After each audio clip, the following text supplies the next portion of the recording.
Bernoulli's തിയറത്തിൻ്റെ മറ്റു ചില ആപ്ലിക്കേഷൻസാണ് ഇന്ന് ഞാൻ നിങ്ങളുമായിട്ട് പങ്കുവെക്കുന്നത്. അതിലിന്ന് ഡിസ്കസ് ചെയ്യുന്ന ആപ്ലിക്കേഷനിൽ ആദ്യത്തേത് ദി അറ്റമൈസർ. അതിനൊരു ചിത്രമാണ് നിങ്ങളിപ്പോൾ കണ്ടുകൊണ്ടിരിക്കുന്നത്. ഈ അറ്റമൈസർ എന്ന് ഈ ചിത്രത്തിൽ നിന്ന് വളരെ വ്യക്തമാണ്. ഇത് നിങ്ങൾക്ക് പരിചയമുള്ള സാധനമാണ്. പെസ്റ്റിസൈഡ്സും മറ്റും സ്പ്രേ ചെയ്യാൻ വേണ്ടിയിട്ടൊക്കെ ഉപയോഗിക്കുന്ന ഒരു സംവിധാനമാണ്.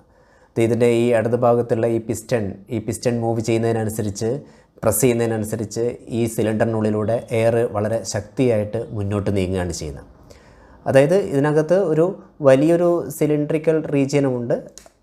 ഒരു സിലിണ്ട്രിക്കൽ റീജിയൻ്റെ ഇങ്ങേപ്പുറത്തായിട്ട് റൈറ്റ് സൈഡിലായിട്ട് ചെറിയൊരു നോസിലുണ്ട്. ഈ പിസ്റ്റൺ പ്രസ് ചെയ്യുന്നതിനനുസരിച്ച് ഈ നോസിലൂടെ വളരെ ഫാസ്റ്റായിട്ടാണ് എയർ പുറത്തേക്ക് പോകുന്നത്. ഈ ഏരിയയിലൂടെ വളരെ ഫാസ്റ്റായിട്ട് പുറത്തേക്ക് പോകുമ്പോൾ അവിടെ വേഗത വളരെ കൂടുതലാണ്. വേഗത കൂടുമ്പോൾ നമുക്കറിയാം ബെർണോളിസ് തിയറം പ്രകാരം പ്രഷർ കുറയും. ഇപ്പോൾ കണ്ടില്ലേ, ഈ ലിക്വിഡ് പ്രഷർ കുറഞ്ഞത് കാരണം, ഈ ഏരിയയിൽ പ്രഷർ കുറഞ്ഞ കാരണം ലിക്വിഡ് മുകളിലേക്ക് വരുന്നു. അതൊരു സ്പ്രേ ആയിട്ട് പുറത്തേക്ക് തെറിച്ച് പോവുകയാണ് ചെയ്യുന്നത്. ഈ ഒരു സിമ്പിൾ പ്രിൻസിപ്പിൾ മാത്രമാണ് അറ്റമൈസറിൻ്റെ പ്രിൻസിപ്പിൾ. അതായത് സംഭവിക്കുന്നതാണ്, ഈ വളരെ ശക്തിയിൽ ഈ നോസിലൂടെ എയർ റഷ് ഔട്ട് ചെയ്ത് പുറത്തേക്ക് പോകുമ്പോൾ, വേഗതയിൽ പുറത്തേക്ക് പോകുമ്പോൾ ആ ഒരു ഏരിയയിൽ പ്രഷർ കുറയുന്നു. അങ്ങനെ പ്രഷർ കുറഞ്ഞ ആ സ്ഥലത്തേക്ക് ഈ കണ്ടെയ്നറിനകത്തുള്ള ലിക്വിഡ് ഉള്ളിലേക്ക് കയറുന്നു. അങ്ങനെ ആ ഒരു എയറിൻ്റെ കൂടെ ഈ ലിക്വിഡ് പാർട്ടിക്കിൾസ് എല്ലാം പുറത്തേക്ക് തെറിച്ച് പോവുകയാണ് ചെയ്യുന്നത്. അപ്പോൾ ഇതിൻ്റെ നിങ്ങളുടെ ടെക്സ്റ്റ് ബുക്കിലെ ഡയഗ്രാം ഇതാണ്. ഇപ്പോൾ കണ്ടുകൊണ്ടിരിക്കുന്ന ടെക്സ്റ്റ് ബുക്കിലെ സെയിം ഡയഗ്രാമാണ്. നേരത്തെ പറഞ്ഞ അതേ എക്സ്പ്ലനേഷൻ തന്നെയാണ് ഇവിടെയുള്ളത്. ഇവിടെയും സംഭവം ഇത് തന്നെയാണ്. ഈ പിസ്റ്റൺ പ്രസ് ചെയ്യുന്നതിനനുസരിച്ച് ഈ ചെറിയ നോസിലൂടെ എയർ വളരെ ശക്തിയിൽ പുറത്തേക്ക് തെറിക്കുന്നു. അങ്ങനെ എയർ പുറത്തേക്ക് തെറിക്കുമ്പം ആ ഭാഗത്ത് പ്രഷർ കുറയുന്നു. ആസ് പെർ ബെർണോളിസ് തിയറം എന്താ, P+r(ρv²+ρgh) ഇസ് എ കോൺസ്റ്റൻ്റ് എന്നല്ലേ. അവിടെ വെലോസിറ്റി കൂടിയാൽ പ്രഷർ കുറയണം, എന്നാലേ അത് കോൺസ്റ്റൻറ്റ് മെയിൻറ്റെയിൻ ചെയ്യാൻ പറ്റുള്ളൂ. അപ്പോൾ കുറഞ്ഞ പ്രഷറിലേക്ക് നമ്മുടെ ലിക്വിഡ് തള്ളി കയറുന്നു. അങ്ങനെ അതും എയറിൻ്റെ കൂടെ പുറത്തേക്ക് തെറിച്ച് പോവുകയാണ് ചെയ്യുന്നത്. So in an atomizer, air is passed out with a velocity through the horizontal tube. It therefore reduces the pressure. When the pressure becomes less than the inside the container, the liquid in it moves up and ejected out along with air. നിങ്ങളെ നോട്ട്സിൽ ഈ ഒരു sentence ആയിരിക്കും ഉണ്ടാവുക. Okay, so ഇതാണ് ഒരു അറ്റമൈസറിൻ്റെ working. ഇത് Bernoulli's തിയറമാണ് നമ്മളിവിടെ ഉപയോഗിക്കുന്നത്. ശരി, ഇനി അടുത്തൊരു ആപ്ലിക്കേഷനിലേക്ക് കിടക്കാം. ഇത് നമ്മളെ ബെർണോളിസ് തിയറത്തിന് ഈവൻ ഹാർട്ട് അറ്റാക്ക് പോലും എക്സ്പ്ലെയിൻ ചെയ്യാനുള്ള ഒരു കഴിവുണ്ട്. അതായത് ഇപ്പോൾ നിങ്ങൾക്കറിയാം, ഇപ്പോൾ കണ്ടുകൊണ്ടിരിക്കുന്ന ഹാർട്ടാണ്. അപ്പോൾ ഹാർട്ട് അറ്റാക്ക് എന്താണ് നമുക്കറിയാം. കൂടുതൽ ആളുകളും മരിക്കുന്നതും ഒക്കെ ഈ ഒരു ഹാർട്ട് അറ്റാക്ക് കൊണ്ടാണ്. അപ്പോൾ ആർട്ടറി വെയിനിനകത്തൂടെ ബ്ലഡ് പാസ് ചെയ്തുകൊണ്ടിരിക്കുന്ന ഒരു ചിത്രമാണ് കാണുന്നത്. അപ്പോൾ അതിനകത്തൊരു മഞ്ഞ പാർട്ടിക്കിളായിട്ട് കാണുന്നത്, അതായത് ബ്ലഡിൻ്റെ കൂടെ ഈ കൊളസ്ട്രോളും മറ്റ് കാര്യങ്ങളും എല്ലാം ക്യാരി ഔട്ട് ചെയ്യും. അങ്ങനെ ഈ കൊളസ്ട്രോളൊക്കെ ഹൈ ആവുന്ന കാരണം ഒരു പ്ലാക്ക് ഡിപ്പോസിഷൻ ആർട്ടറി വെയിൻസിലൊക്കെ നടക്കും. ഇങ്ങനെ പ്ലാക്ക് ഡിപ്പോസിറ്റ് ചെയ്തിരിക്കുന്ന ചിത്രമാണ് ഇപ്പോൾ നിങ്ങൾ കണ്ടുകൊണ്ടിരിക്കുന്നത്. അപ്പോൾ യഥാർത്ഥത്തിൽ സംഭവിച്ചുകൊണ്ടിരിക്കുന്നത് ഇതിൻ്റെ ക്രോസ് സെക്ഷൻ ഏരിയ, അതായത് ആർട്ടറി വെയിൻസിലൂടെ ബ്ലഡ് ഒഴുകുന്ന ക്രോസ് സെക്ഷൻ ഏരിയ കുറയുകയാണ് ചെയ്യുന്നത്. ഇങ്ങനെ ക്രോസ് സെക്ഷൻ ഏരിയ കുറയുന്നതുകൊണ്ടുള്ള എഫക്റ്റ് എന്താണ്?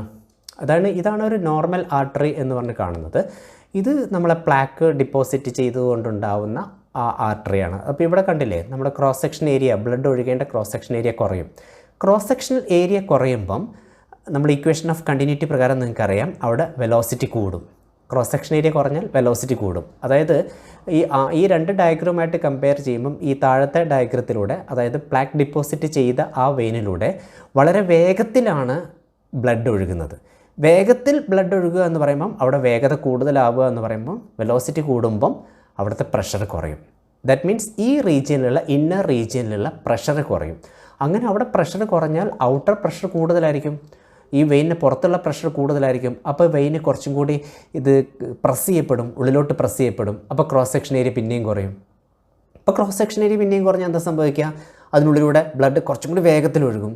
അങ്ങനെ കുറച്ചും കൂടി വേഗത്തിൽ ഒഴുകുമ്പം അവിടുത്തെ പ്രഷർ പിന്നെയും കുറയും. പ്രഷർ കുറയുമ്പോൾ പിന്നെയും വെയിന് കുറച്ചും കൂടി മെലിഞ്ഞ് വരുന്നു. അതായത് പ്രസ് ചെയ്ത് വന്നിട്ട് അതിലൂടെ ഫ്ലൂയിഡിന് അഥവാ ബ്ലഡിന് ഒഴുകാനുള്ള സ്ഥലം ഇല്ലാതെയാവുന്നു. അങ്ങനെ ബ്ലഡിന് ഒഴുകാനുള്ള സ്ഥലം ഇല്ലാതാവുക എന്ന് പറഞ്ഞാൽ അതാണ് അവിടെ ബ്ലോക്ക് വരുന്നത്. അങ്ങനെ ബ്ലോക്ക് വരുന്നു. അങ്ങനെ ബ്ലോക്ക് വന്നു കഴിഞ്ഞാൽ അതിനെയാണല്ലോ നമ്മൾ ഹാർട്ട് അറ്റാക്ക് എന്ന് വിളിക്കുന്നത് തന്നെ. അതായത് ഈവൻ നമ്മുടെ ബെർണോളിസ് തിയറം ഈ ഹാർട്ട് അറ്റാക്ക് സംഭവിക്കുന്ന കാര്യം പോലും എക്സ്പ്ലെയിൻ ചെയ്യുന്നുണ്ട്. അല്ലെങ്കിൽ the physics behind heart attack is this is the explanation. മനസ്സിലായല്ലോ പറഞ്ഞത്? അതായത് ഈ പ്ലാക്ക് ഡിപ്പോസിഷൻ കാരണം ആർട്ടറി വെയിൻസിൻ്റെ ക്രോസ് സെക്ഷൻ ഏരിയ, അതായത് ബ്ലഡ് ഒഴുകാനുള്ള സ്ഥലം കുറയുന്നു. അങ്ങനെ കുറഞ്ഞ സ്ഥലത്തൂടെ ബ്ലഡ് ഒഴുകുമ്പോൾ അത് വേഗത്തിലാണ് ഒഴുകുക as per the equation of continuity. വേഗത കൂടുമ്പം പ്രഷർ കുറയുന്നു as per the Bernoulli's theorem. അങ്ങനെ പ്രഷർ കുറഞ്ഞു കഴിഞ്ഞിട്ടുണ്ടെങ്കിൽ എക്സ്റ്റേണൽ പ്രഷർ, ദി ഇൻറ്റേർണൽ പ്രഷറാണ് കുറയുന്നത്. സോ ദി എക്സ്റ്റേണൽ പ്രഷർ കാരണം ഈ വെയിൻസ് കുറച്ചും കൂടി കംപ്രസ് ചെയ്യപ്പെടുന്നു. അങ്ങനെ ക്രോസ് സെക്ഷൻ ഏരിയ പിന്നെയും കുറയും. അതിലൂടെ കുറച്ചും കൂടി വേഗത്തിൽ ബ്ലഡ് ഒഴുകും. ക്രോസ് സെക്ഷൻ ഏരിയ പിന്നെയും കുറയും. പ്രഷർ കൂടും. അതായത് അവിടുത്തെ പ്രഷർ കുറയും, പുറത്തുള്ള പ്രഷർ കൂടുന്ന കാരണം നമ്മുടെ വെയിന് കുറച്ചും കൂടി മെലിഞ്ഞ് അതായത് അത് ഫ്ലൂയിഡ് ഒഴുകാനുള്ള സ്പേസ് കുറഞ്ഞ് അവസാനം ബ്ലോക്ക് ആവും. ഇതാണ് ഹാർട്ട് അറ്റാക്കിൻ്റെ പിന്നിലുള്ള ഫിസിക്സ്. മനസ്സിലായി എന്ന് വിശ്വസിക്കുകയാണ്. ഹാർട്ട് അറ്റാക്കിൻ്റെ പിന്നിലുള്ള ഫിസിക്സ്. ഓക്കെ, ശരി. അപ്പോൾ ഈ ഒരു ആപ്ലിക്കേഷനും നിങ്ങൾ മനസ്സിലാക്കി കഴിഞ്ഞു. ഇനി എൻ്റെ അടുത്ത ആപ്ലിക്കേഷനിലേക്ക് കിടക്കട്ടെ. അപ്പം നിങ്ങളിപ്പോൾ കണ്ടുകൊണ്ടിരിക്കുന്നത് എന്താണ്? ഒരു ഫുട്ബോൾ മാച്ചാണ് അല്ലേ? ഒന്ന് പ്ലേ ചെയ്യാം. അതായത് 1997 ഫ്രാൻസും ബ്രസീലും തമ്മിലുള്ളൊരു മാച്ചിൽ റോബർട്ടോ കാർലോസ് ചെയ്തൊരു കിക്ക് ശ്രദ്ധിക്കൂ.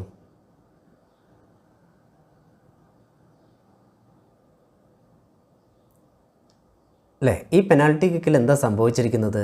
ഈ ഫുട്ബോൾ പോകുന്നത് എങ്ങനെയാണെന്ന് നോക്കൂ. അതിൻ്റെ പാത്ത് നോക്കൂ. പുറത്തേക്ക് പോകുന്ന ഫുട്ബോൾ വളഞ്ഞ് ഗോൾ പോസ്റ്റിലേക്ക് കയറുന്ന കണ്ടില്ലേ? ഇതാണ് അതിൻ്റെ ട്രാക്ക്. അതായത് നേരെ പുറത്തേക്കാണ് അടിച്ചിരിക്കുന്നത്, പക്ഷേ വളഞ്ഞ് നേരെ ഈ ഗോൾ പോസ്റ്റിനുള്ളിലേക്ക് കയറുകയാണ് ചെയ്യുന്നത്. ഇതൊരു അത്ഭുതമാണ് സംഭവിച്ചുകൊണ്ടിരിക്കുന്നത്. ഇതിൻ്റെ പിന്നിലുള്ള ഫിസിക്സാണ് നമ്മളിപ്പോൾ പഠിക്കാൻ പോകുന്നത്. അതിൻ്റെ ഒരു പേര് മാഗ്നസ് എഫക്റ്റ് എന്നാണ്. അപ്പോൾ എന്തായാലും ഇത് കാണുമ്പോൾ തന്നെ നല്ലൊരു കൗതുകം നിങ്ങൾക്ക് ഫീൽ ചെയ്യുന്നുണ്ടാവും. ഈ ഒരു ഫിസിക്സ് അറിയാമെങ്കിൽ നമുക്കിനി ഫുട്ബോളെല്ലാം കളിക്കുന്ന സമയത്ത് ഈ എതിരാളികളെ അമ്പരിപ്പിച്ചുകൊണ്ട് നമ്മൾ ബോളിനെ കർവ്ഡ് പാത്തിലൂടെ മൂവ് ചെയ്യിക്കാൻ സാധിക്കും എന്ന് നമുക്ക് പ്രതീക്ഷിക്കാം. ഓക്കെ, ശരി. അതിൻ്റെ ഫിസിക്സാണ് ഇപ്പോൾ എക്സ്പ്ലെയിൻ ചെയ്യുന്നത്. ഒരു ബോള് എയറിലൂടെ വളരെ ഫാസ്റ്റായിട്ട് മുന്നോട്ട് നീങ്ങിക്കൊണ്ടിരിക്കുന്ന ഒരു ചിത്രമാണ് ഇപ്പോൾ നിങ്ങൾ കാണുന്നത്.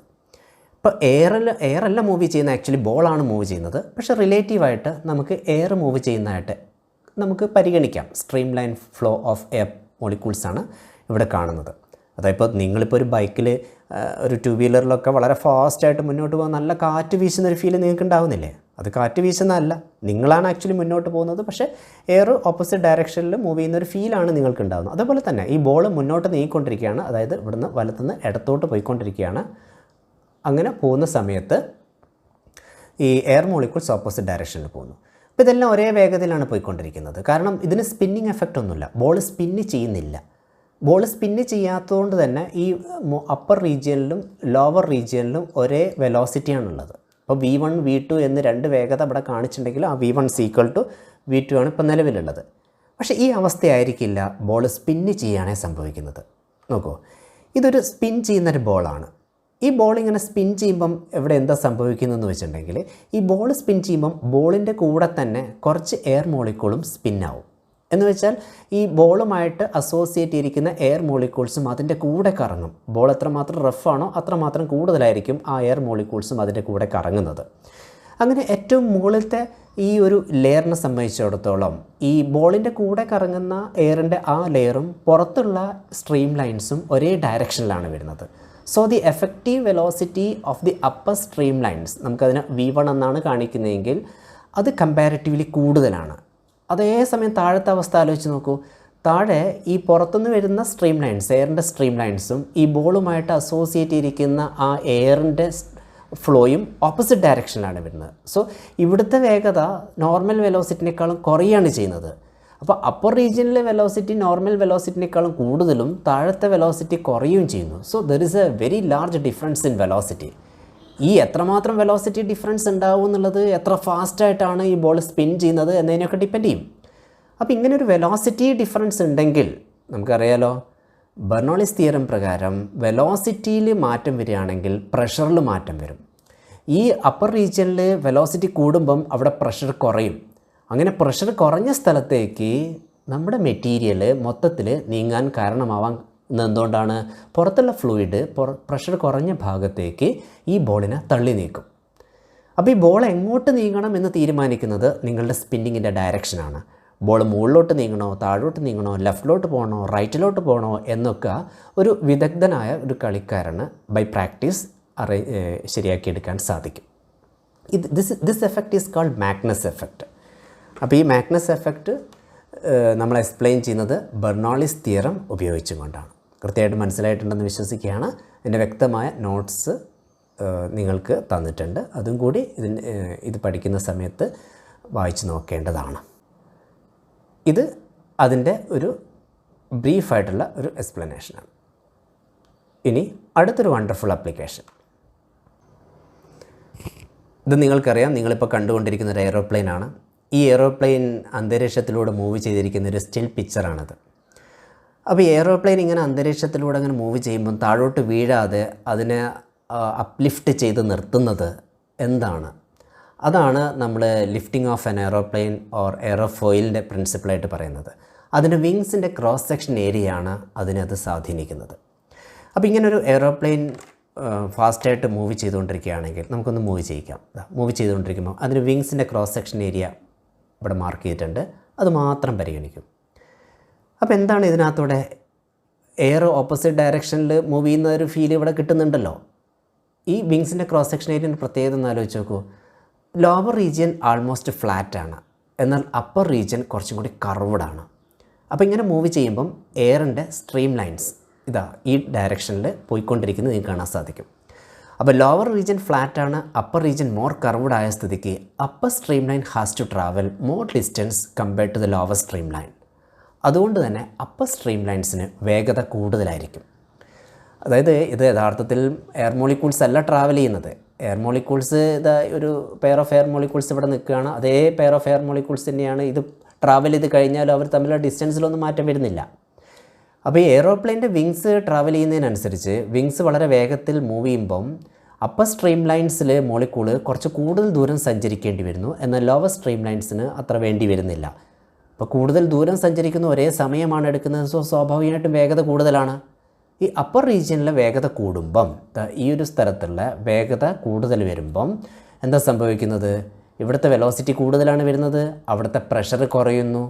പ്രഷർ കുറഞ്ഞു കഴിഞ്ഞിട്ടുണ്ടെങ്കിൽ താഴെ ഭാഗത്തുള്ള ഈ എയറിൻ്റെ പ്രഷർ താരതമ്യേന കൂടുതലാവുന്നു. സോ ഈ പ്രഷർ കാരണം എയ്റോപ്ലെയിൻ ലിഫ്റ്റ് ചെയ്യുന്നു. ഇനി അതുപോലെ തന്നെ ഈ വിങ്സിൻ്റെ ഓറിയൻറ്റേഷൻ പതുക്കെ അഡ്ജസ്റ്റ് ചെയ്യുന്നതിനനുസരിച്ച് അതിൻ്റെ റൊട്ടേഷനും ഓറിയൻറ്റേഷനൊക്കെ മാറ്റുന്നതിനനുസരിച്ച് ഈ ഫോഴ്സ് മുകളിലോട്ടും സൈഡിലോട്ടും ഒക്കെ ആക്കി മാറ്റാൻ പറ്റും. അങ്ങനെ ഈ എയ്റോപ്ലെയിനെ കൺട്രോൾ ചെയ്യാൻ നമുക്ക് സാധിക്കും.